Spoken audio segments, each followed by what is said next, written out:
You probably think it's fun being the center of attraction.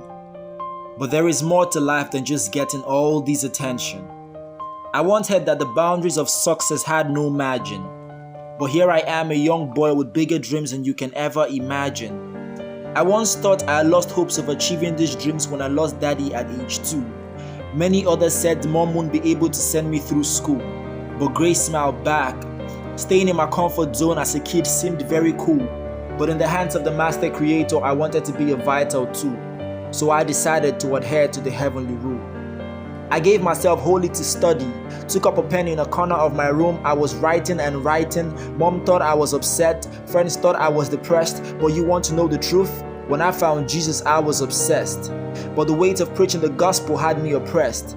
I decided it was going to be Jesus till the rapture, and that was my verdict. I started talking about Jesus, and gradually I became a Jesus addict. I wasn't so bold to stand and tell the world what Jesus was all about. I had an ugly past and it kept taunting me and increasing my doubt. But I summoned courage because Jesus found me when I was on my way out.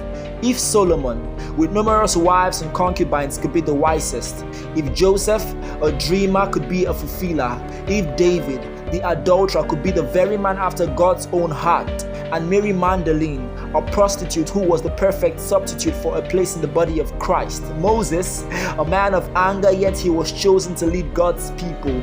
If God could turn Paul from being a killer to being an apostle, then definitely with God nothing is impossible.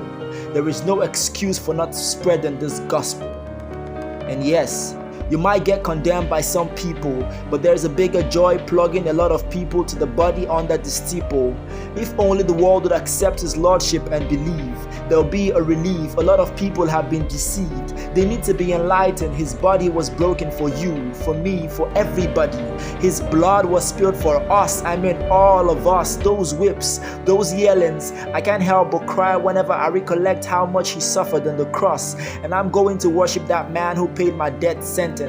I'm going to fight and give it my last, and I care less about those who try to taunt me with my past. They try to talk me down and keep me in a lonely zone, but I won't stop talking because I'm God's very own. I'll worship his majesty as he sits on the throne, because he already told me, boy, if you choose not to, I'll raise up stones. So you haven't had the best of me yet. Walking with Jesus, I've had no regret. I'm so glad in my heart for the fact that we met. I know in the end, in his bosom I'll rest. So I'm in this race to fight till the end, and no amount of hate can question my faith, because I know the significance of his death and his resurrection from the grave. Your condemnations and critics will only intensify the burning desire in my heart to glorify his name and testify of his goodness.